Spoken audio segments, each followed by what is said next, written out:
हाँ भाई, तो अब हम बात करने वाले हैं सेकंड टाइप ऑफ मीन की, जो है अपना ज्योमेट्रिक मीन। ओके, तो ज्योमेट्रिक मीन, ज्योमेट्रिक प्रोग्रेशन, जो भी कहो, ज्योमेट्रिक प्रोग्रेशन मतलब एक ऐसी सीक्वेंस जिसके अंदर आपके जो नंबर्स हैं उनके बीच में एक कांस्टेंट मल्टीप्लिकेशन का फर्क है। जैसे 1, 2, 4, 8, 16, 32, 64, जैसे ये सीक्वेंस है अपनी। कितने हो गए इसमें? 7 नंबर्स हैं। ओके, तो इसमें हमने देखा कि आपका पहला नंबर था 1, उसके बाद था 2, उसके बाद था 4, उसके बाद था 8। तो एपी तो हुई नहीं है क्योंकि इनके बीच में डिस्टेंस जो है वो कांस्टेंट नहीं है। इनके बीच में 1 डिफरेंस, इनके बीच में 2 है, इनके बीच में 4 है। ठीक है, तो इनमें कहीं ना कहीं मल्टीप्लिकेशन हो रहा है। आप देखो यहाँ 2 से मल्टीप्लाई किया, 2 से मल्टीप्लाई किया, 2 से मल्टीप्लाई किया। हाँ भाई, ये चीज़ हमने देखी। तो जब ऐसी सीरीज होती है कि आपका एक कांस्टेंट मल्टीप्लिकेशन हो जा रहा है तो वो होती है आपकी जीपी। अब कोई बोलेंगे, अब जैसे ये है 1 1 1 1, अब ये एपी भी है, ये जीपी भी है। एपी क्यों? क्योंकि इसमें +0 करो, +0 करो तो ये आएगा, तो कांस्टेंट टर्म ऐड भी हो रहा है। और अगर तुम इन सबको 1 से मल्टीप्लाई करते हो, सबको 1 से मल्टीप्लाई करते हो तो भी आपका 1 ही आएगा। ओके, तो इससे अपन को ये पता चलता है कि ये जीपी भी एपी भी है। ये जस्ट बताना था, इससे मैंने बता दिया। ठीक है, अब जैसे अपन ये ले, ये क्या जीपी है? अब कुछ लोग बोलेंगे कि यार इसमें तो माइनस आ गया, कहाँ से जीपी है? तो ऐसा नहीं है। देखो, इसको -2 से मल्टीप्लाई किया हमने फर्स्ट को, तो क्या आया? -2 आया। -2 को -2 से मल्टीप्लाई किया तो क्या आया? 4 आया। 4 को -2 से मल्टीप्लाई किया तो क्या आया? 8 आया। 8 को -8 को -2 से मल्टीप्लाई किया तो 16 आया। 16 को -2 से मल्टीप्लाई किया तो 32 आया माइनस का। ठीक है, तो ये इस तरह से चलता रहता है कि प्लस माइनस, तो नेगेटिव मल्टीप्लिकेशन भी हो सकता है। ठीक है, तो अब देखो, मैंने तुम्हें ऑलरेडी बता दिया है कि n टर्म्स का सम का मतलब क्या होता है, n टर्म्स का मतलब क्या होता है। तो मैं डायरेक्ट फॉर्मूला लिखूंगा। तो जीपी का जो nth टर्म होता है वो होता है a r⁻n−1, जहाँ पे r a जो होता है आपका फर्स्ट टर्म होता है और r होता है आपका डिफरेंस मल्टीप्लिकेशन वाला फैक्टर। जैसे यहाँ पे अपन 2 से मल्टीप्लाई कर रहे हैं ना, तो वैसे आपका r की वैल्यू हो जाती है, जैसे यहाँ पे 2 है। अब अपन को जैसे इसके अंदर पांचवा टर्म निकालना, तो t5 कितना होगा? a × r⁻5−1। ठीक है, a कितना है? 1 × r कितना है? 2⁻5−1 कितना था? 4, तो 16 आ गया। फिफ्थ टर्म इसका 16 है, ये कह रहे थे 1 2 3 4 5। हाँ भाई, 16 ही था। तो इस तरह की चीज़ें रहती है छोटी मोटी। अब एक चीज़ होती है सम ऑफ n टर्म्स। ठीक है, उसको लिखते हैं s of n equal to a × r⁻n−1 upon r−1। ठीक है, तो अब यहाँ पे 2-3 चीज़ों का ध्यान रखना है कि तो r की वैल्यू 1 नहीं होनी चाहिए। 1 हो गई तो फॉर्मूला चलेगा नहीं, लेकिन 1 हो गई तो यानी कि आपकी जो आपकी समेशन या सीरीज है वो कांस्टेंट है, क्योंकि a × 1 × 1 × 1 किया तो a ही आएगा। ठीक है, तो r = 1 का मतलब क्या है कि आपकी जीपी के अंदर मल्टीप्लिकेशन 1 से हो रहा है। मल्टीप्लिकेशन 1 से हो रहा का मतलब क्या है कि आपके जो सारे टर्म्स हैं, सारे के सारे एक ही टर्म्स हैं, a ही हैं सारे के सारे। ओके, तो इसका ये मतलब है। तो ये तो अपना हो गया भाई। ठीक है, ये होता है सम ऑफ n टर्म्स। जैसे अपन इसमें 4 तक करके देखते हैं, तो S4 यानी 4 टर्म्स का सम कितना होगा? तो a कितना है? 1 है, r कितना है? 2 है, n कितना है? 4 है, -1 अपॉन r कितना है? 2 है, 2 - 1 कितना हो गया? ये 15 आ रहा है। अब देखते हैं, 1 + 2 3 + 4 7 + 8 15। ठीक है, ये 15 है, सही है। ठीक है, अब ये हो गया आपका एक फॉर्मूला। अब कभी कभी ये लोग क्या बोलेंगे, कभी कभी क्या करते हैं, इनकी अलग हरकत रहती है, S∞। ठीक है, अब यहाँ पे तो ये नहीं लगेगा। अब जैसे देखो, जीपी में हमने ये तो बोला नहीं कि यार आपके जो टर्म्स हैं उनके बीच में केवल पॉजिटिव, या देखो पॉजिटिव नेगेटिव कुछ भी हो सकता है, फ्रैक्शन भी हो सकता है। तो जैसे तुम ये मान लो कि हमारी सीक्वेंस जैसे ऐसी थी कि अपन ने शुरू किया 64 से, डिवाइड बाय 2 किया, डिवाइड बाय 2 किया, डिवाइड बाय 2 किया, डिवाइड बाय 2 किया, डिवाइड बाय 2 किया, डिवाइड बाय 2 किया, डिवाइड बाय 2 किया, और करते चले गए, करते ही चले गए। मतलब पूरी ज़िंदगी बिता दी कि भाई 64 32 आता किया और 1/1 बहुत आगे तक चले गए। तो अब इस चीज़ को अपन जब करते हैं तो इसको कहते हैं इन्फिनिट समेशन। ठीक है, तो आप क्या कर रहे हो, एक कोई नंबर ले रहे हो, उसको एक नंबर <1 से मल्टीप्लाई कर रहे हो। अब <1 क्यों बोला? क्योंकि देखो >1 अगर करेंगे तो ये तो बढ़ती जाएगी सीरीज। 64 का 128 होगा, 120 का 256 होगा, उसका 1024 होगा, तो बढ़ता जाएगा वो। तो इसलिए पॉजिटिव से तो कर नहीं सकते। और बढ़ता अगर जाएगा तो तुम अगर 64 में फिर 128 ऐड कर रहे हो, फिर 256 ऐड कर रहे हो, फिर 512 ऐड कर रहे हो, फिर इस तरह से अगर करते जाओगे ना तो इन्फिनिटी हो जाएगा, बहुत बड़ा नंबर आ जाएगा। हो जाएगा कि नहीं हो जाएगा? अगर विश्वास नहीं हो रहा है, कैलकुलेटर लो, 5-10 मिनट बैठो और 2n करते जाओ, 2n करते जाओ और ऐड करते जाओ, इन्फिनिट आएगा। तो ये तो हमें करना नहीं है।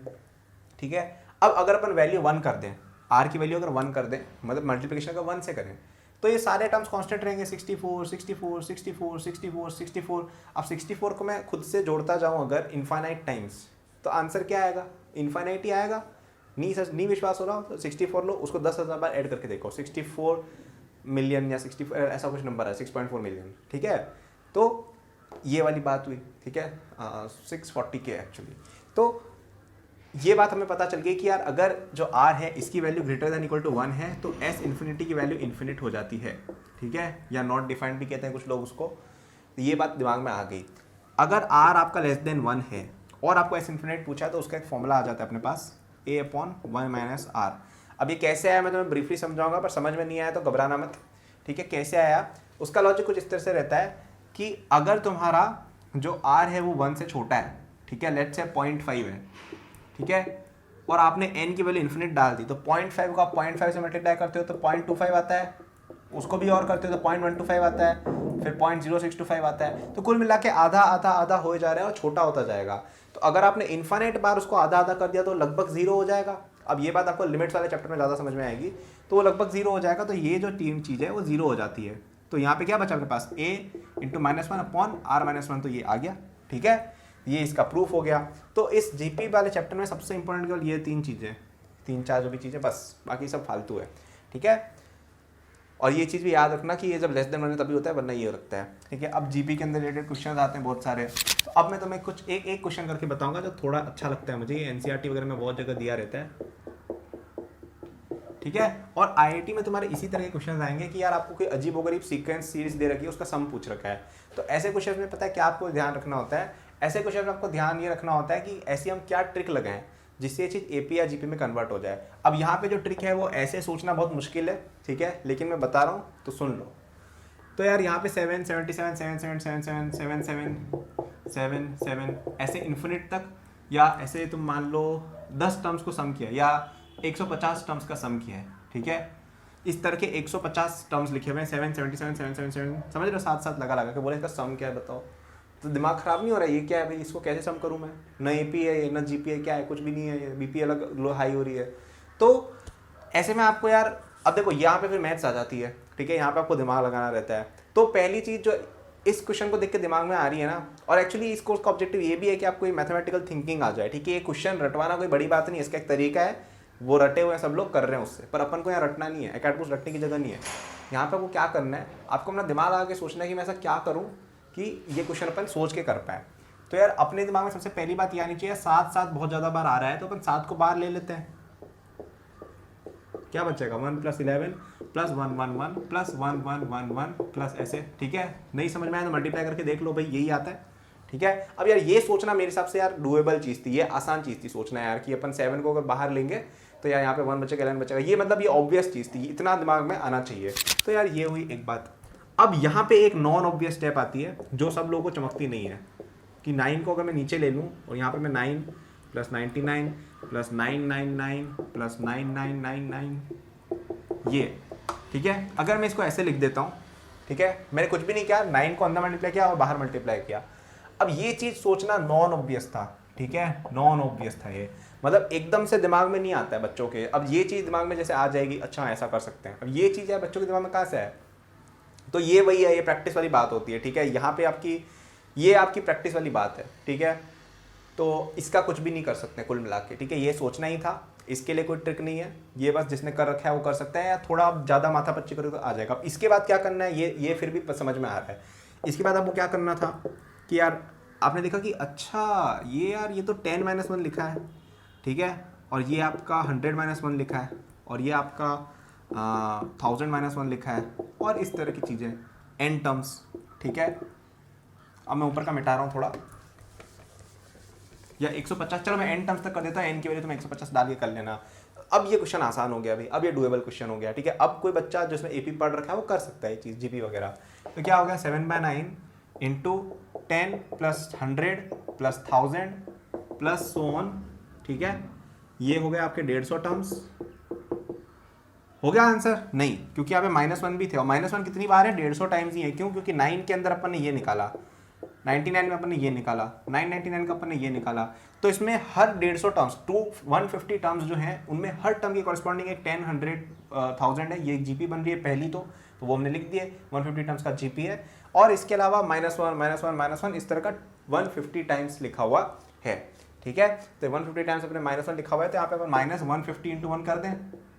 अब ये क्वेश्चन आसान हो गया यार, ये सम का फॉर्मूला तुम्हें पता है कैसे करते हैं, और ये कैलकुलेशन तो 150 है, सब्ट्रैक्ट कर दो आंसर आ जाएगा, ठीक है।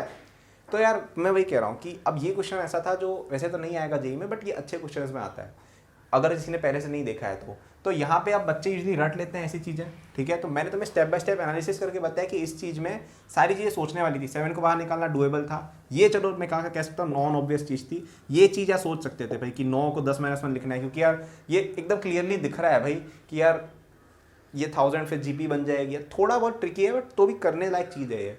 और उसके बाद तो पूरा ही आसान हो गया क्वेश्चन, है ना। तो अब ये सब जो चीज़ें होती है ना, इनका कुछ हो नहीं सकता, ये कैसे आएंगी, आप क्वेश्चन प्रैक्टिस करो बहुत सारे।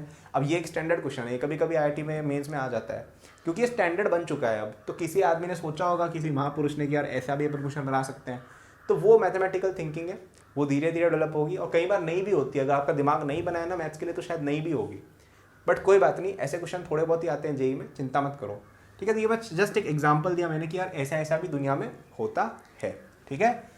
ये क्वेश्चन एक बार नहीं आया तो एक बार प्लीज वीडियो पॉज करके वापस से खुद सॉल्व करने की कोशिश करो, उसके बाद आगे बढ़ना, वरना तुम सीखोगे नहीं, ठीक है। अब बात करते हैं सिलेक्शन ऑफ। अब ज्योमेट्रिक मीन एक चीज़ होती है, एरिथमेटिक मीन एक चीज़ होती है। ये वीडियो थोड़ा लंबा हो गया, नहीं हुआ, तो अब हम देखते हैं एंड ज्योमेट्रिक मीन्स, ठीक है। जैसे मैंने तुम्हें याद हो तो मैंने पहले बताया था कि जैसे तुम्हारे पास 2 नंबर है ए और बी, इनके बीच में तुम्हें n नंबर्स घुसाने हैं, A1 A2 से लेके AN, ठीक है। टोटल n+2 नंबर्स हो गए, सच दैट कि ये सारे ज्योमेट्रिक प्रोग्रेशन में हो, ठीक है, ए से लेके बी तक सारे। तो इसमें वही मेथड लगाएंगे जो अपन ने एपी में लगाया था। अब ये भी एक तरह का क्वेश्चन ही है, इसको लोगों ने थ्योरी बना दिया बट एक क्वेश्चन है, ठीक है। तो अपन देखते हैं यहाँ पे, तो बी जो है वो अपनी इस जीपी का n+2th टर्म है, ठीक है। तो अपन क्या लिखेंगे, फर्स्ट टर्म इंटू आर जो मैं फाइंड करना है रेज टू पावर n-1, तो n अपना कितना है n+2, आर कितना आ जाएगा अपना b/a raise to power 1/n+1, ठीक है। इतना तो कर सकते हो ना भाई, समझ में आ रहा है क्या किया है मैंने, एक्सपोनेंट वाले लॉज। अगर ये चीज़ तुम्हें समझ में नहीं आई तो फंडामेंटल्स ऑफ मैथ्स वाली वीडियो वापस देखो, उसमें मैंने समझाया है क्या कर रखा है मैंने, ठीक है। कुछ भी नहीं किया है मैंने, पावर मल्टीप्लाई कर दी है, ठीक है। तो ये b/a लिखा था यहाँ पे equal to r raise to power n+1 लिखा था, तो मैंने 1/n+1 पावर चढ़ा दी दोनों पे, तो यहाँ पे तो मल्टीप्लाई हो जाएगी, तो कट कट के 1 हो जाएगा, तो r यहाँ पे ऐसा आ जाएगा सिंपल, ठीक है। तो ये हुआ आपका इंसर्शन। अब यहाँ पे अगर आपने केवल एक नंबर घुसाया, ठीक है, जैसे आपके पास 2 नंबर थे ए और सी, उनके बीच में आपने बी नंबर घुसाया, तो आप कैलकुलेट करोगे तो ए रिलेशन आ जाता है, b² = AC या b = √AC। इसको कहा जाता है ए और सी का ज्योमेट्रिक मीन, ठीक है। कोई मतलब नहीं है, बस नाम है, याद रख लो, और ये होता है उसका डेफिनेशन। कभी कभी क्वेश्चन में आ जाएगा कि इंटीग्रेशन का क्वेश्चन है, उसमें डाल दिया कि b is the geometric mean of a and c, तो उसका कुछ भी मतलब नहीं, उसका ये मतलब है कि b = √AC, ठीक है। अब मैंने तुम्हें एरिथमेटिक मीन बताया नहीं था, तो अगर तुम 2 नंबर्स का ऐसे करते हो ना, तो ये होता है एरिथमेटिक मीन। इसका मतलब बस ये होता है कि ए, सी और बी जो है वो एपी में है। अब यहाँ पे ऑर्डर याद रखना कि जो बीच वाला नंबर है ना, उसका वैल्यू होता है a+b/2। ऐसा मत कर देना कि यार यहाँ पे अगर b लिख दिया और यहाँ पे c लिख दिया तो तुम उल्टा उल्टा करके आ जाओ, नहीं। अगर ऐसा लिखा है तो b = a+c/2 होगा, और ये गलत हो जाएगा, ठीक है। ये सब याद रख सकते हो यार, नॉर्मल चीज़ें, ये सिंपल चीज़ें, ठीक है, चिंदी चीज़ें एकदम। तो ये हुआ आपका ये, ठीक है। और क्या चीज़ बता सकते हैं हम, एरिथमेटिक मीन बता दिया, ज्योमेट्रिक मीन बता दिया, जीपी की कुछ प्रॉपर्टीज़। अगर तुम किसी ज्योमेट्रिक प्रोग्रेशन में कोई नंबर ऐड कर देते हो ना सब जगह, जैसे मैंने +1 कर दिया, ठीक है, तो वो जीपी नहीं रहती है, वो कुछ अजीबोगरीब चीज़ बन जाती है। जैसे 1 2 4 8 16 है, जीपी है, 2 का मल्टीप्लाई करके देख लो, सब जगह +1 अगर मैं कर देता हूँ तो क्या बनेगा, 2 3 5 9 17। अब इसमें मैं इतना घुस के एनालिसिस कर लूँगा तब भी कुछ नहीं मिलने वाला है, ठीक है।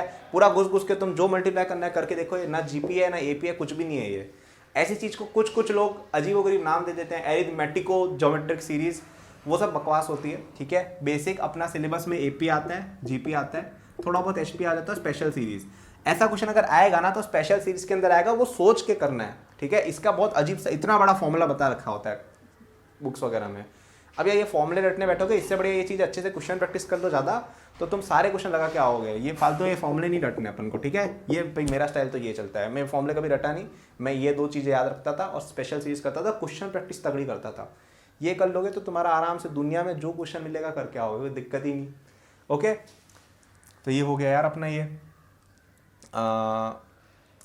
ठीक है। तो अब एक चीज़ होती है कि अगर अपन मल्टीप्लाई करते हैं ना कुछ, जैसे यहाँ पे मैंने 2 से मल्टीप्लाई और कर दिया या जब 3 से कर दिया, ठीक है, तो ये फिर जीपी रहेगी, ठीक है। क्यों? जैसे देखो 3, 6, 12, ये हो जाएगा आपका कितना 24, ये हो जाएगा आपका कितना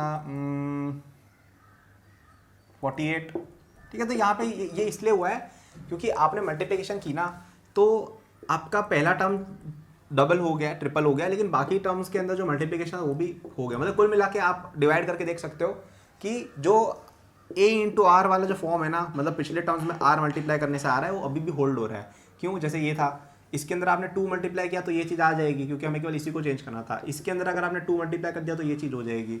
तो ये एपी का जीपी का बेसिक नेचर था, इसलिए ये जीपी में ही रहा, ठीक है।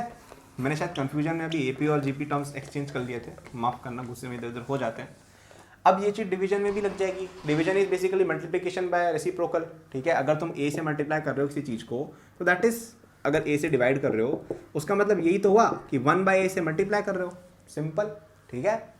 तो ये सब चीज़ें होती हैं।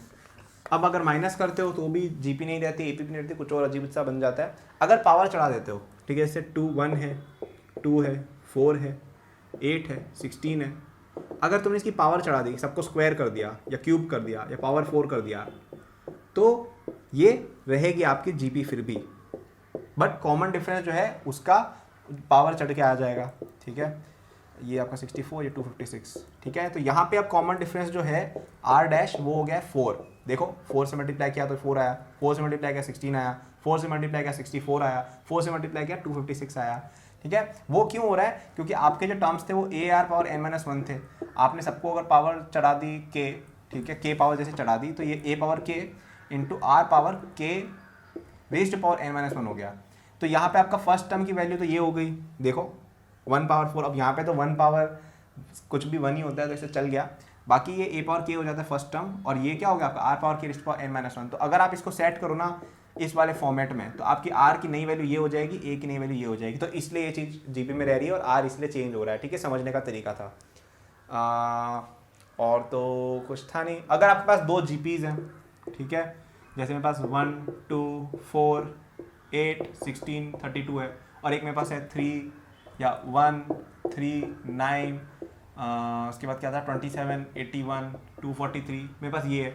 अब मैं इन दोनों को मल्टीप्लाई कर देता हूँ कि इसको इससे मल्टीप्लाई किया, इसको इससे मल्टीप्लाई किया, इसको इससे मल्टीप्लाई किया, इसको इससे मल्टीप्लाई किया, इसको इससे मल्टीप्लाई किया, इसको इससे मल्टीप्लाई किया, तो जो रिजल्टेंट आएगा वो भी एक जीपी होगी, और उसका वो क्या होगा, ये वाला रेशियो आर की वैल्यू, ठीक है। तो वो हो जाएगा मल्टीप्लाइंग फैक्टर जो भी कह दो उसको आप, वो हो जाएगा आपका कितना 6 हो जाएगा। देखो 1 6 36, देखो 6 का डिफरेंस आ रहा है 216, ठीक है। तो ये सब चीज़ें आप खुद डेराइव करके देख सकते हो, आप प्रूव करके अपने को कन्विंस कर सकते हो कि ऐसा क्यों ट्रू है। ओके, अच्छी एक्सरसाइज है आप कर सकते हो कि इनसे क्या आपका समझ बढ़ेगी, ठीक है। अब एकदम मैं हलवा सब डाल दूँ आपके मुंह में तो आप कुछ सीखोगे नहीं। तो ये मैंने इंट्यूशन बता दिया कि ऐसा ऐसा होता है, आप खर्च करके खुद देख सकते हो। अब एपी के केस में आपको याद हो तो मैंने बताया होगा कि आपके पास अगर 2 एपीज हैं 1 2 3 4, ठीक है, और एक आपके पास एपी है 1 7 14 21, इनको अगर आप ऐड करोगे तो ये एपी रहती है, ठीक है। जीपी में मल्टीप्लाई करोगे तो एपी रहती है। इस तरह के तमाम बहुत सारे रूल्स रहते हैं। और कुछ था, मुझे लगता है वीडियो ऑलरेडी बहुत लंबी हो गई, और कुछ मैं बताऊंगा तो कोई मतलब नहीं रहेगा।